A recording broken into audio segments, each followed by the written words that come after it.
pada pengadaan tempat ibadah atau lembaga pendidikan atau rumah sakit. Sehingga ketika ada wakaf lahan, selalu yang terbayang adalah untuk mewujudkan salah satu dari pilihan-pilihan itu, masjid atau kalau enggak sekolah. Pemahaman ini hakikatnya mempersempit makna wakaf itu sendiri. Di zaman sahabat banyak sekali wakaf yang mereka keluarkan dalam bentuk objek produktif, seperti wakaf kebun, menghasilkan buah. Bukan kebunnya kemudian dibersihkan jadikan masjid, tapi tetap dibiarkan sebagai kebun.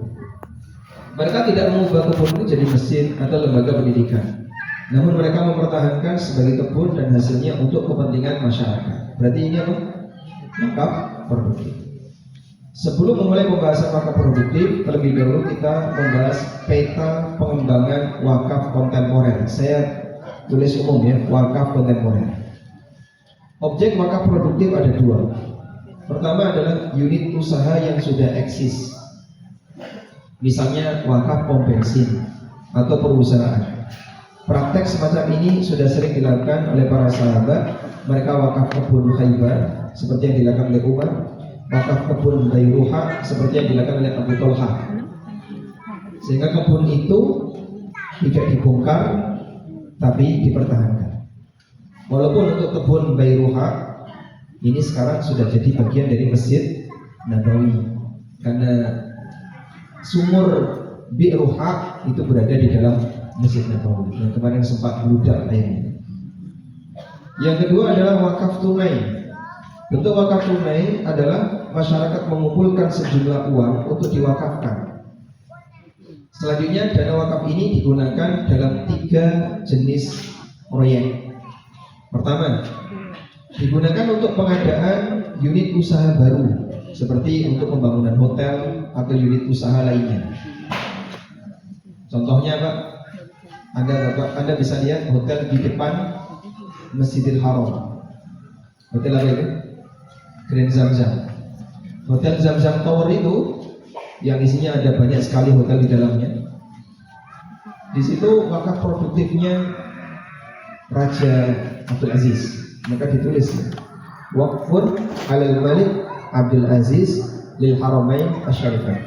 Wakaf untuk Raja Abdul Aziz dan kemanfaatannya untuk menjaga 2 kota suci Mekah dan Madinah.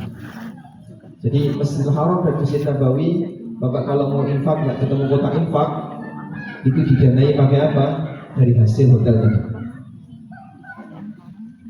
Ini contoh wakaf produktif. Yang kedua, digunakan untuk membeli saham dari unit usaha yang sudah berjalan. Misalnya untuk membeli saham perusahaan A yang sudah established, lalu mendapatkan bagi hasil. Misalnya Bapak ada yang bersedia, saya punya usaha yang sudah berkembang, bagus, 50% untuk kajian Rabu pagi.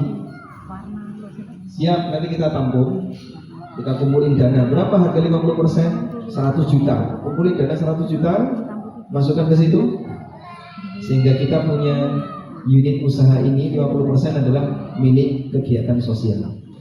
Nah, nanti kalau ada hasilnya bisa dipakai untuk kegiatan sosial. Alhamdulillah beberapa teman yang sudah punya usaha merelakan untuk itu ya. Yang ketiga, dipertahankan utuh sebagai dana likuid, dana cair, lalu diputar secara bergantian dalam bentuk modal atau utang kepada kaum muslimin yang membutuhkan. Ini sudah pernah kita lakukan tapi bubar, karena ternyata yang bawa dana sebagian tidak amanah, sehingga duit itu nggak balik-balik. Padahal sebelumnya adalah dana dari utang para jamaah Rabu pagi dulu ya, Rabu pagi sebelum reformasi. Masya Allah.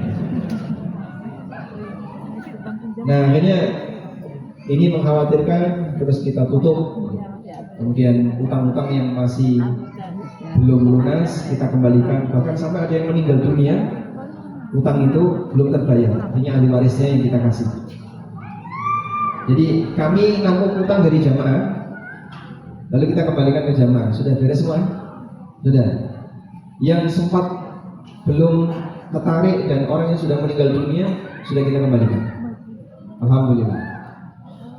Nah, wakaf produktif yang ingin kita bangun nomor 1 atau nomor 2, bengkel ini tidak dari iuran masyarakat, tapi dari hasil pengembangan wakaf produktif punyanya ANB Channel, ANB Store, ANB Academy, Sekolah Muamalah ANB, Mufcam ANB, dan semua unit usaha kami. Hasilnya tadi dipakai untuk bangun. Bapak bisa lihat bangunan ini kira-kira harganya berapa? Saya tidak tahu. Kita kerjasama dengan bengkel yang sudah jalan agar nanti ketika menghasilkan kita tidak lagi atau operasional sehari-hari kami tidak bergantung kepada donasi. Ya alhamdulillah, nggak pernah Bapak ada tulisan gitu. Salurkan donasi Anda untuk pengembangan dakwah ANB Channel melalui nomor rekening sekian. Kalau Bapak nemu itu, laporkan ke kita ya. Segera video itu akan kita take down. Karena kami tidak pernah meminta donasi. Terakhir itu untuk pembangunan gedung ANB Channel. Setelah itu tutup sudah.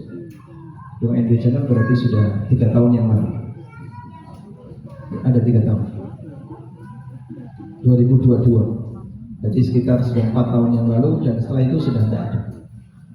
Sehingga mohon izin kalau misalnya ada sebagian teman-teman, kok program ANB banyak yang berbayar. Berbayar itu sebenarnya untuk hasilnya adalah untuk operasional kita dan untuk kegiatan sosial kita. Kemudian mengenai hukum masing-masing bentuk wakaf di atas. Pertama, wakaf dalam bentuk unit usaha yang sudah berjalan. Hal penting yang harus diperhatikan untuk wakaf semacam ini adalah masalah pengelolaan. Siapakah yang bertanggung jawab mengelola unit usaha yang diwakafkan itu? Dengan mempertimbangkan prinsip maslahat, yang bertanggung jawab mengelola adalah mereka yang memiliki kemampuan dalam menjalankan perusahaan agar tetap menghasilkan keuntungan.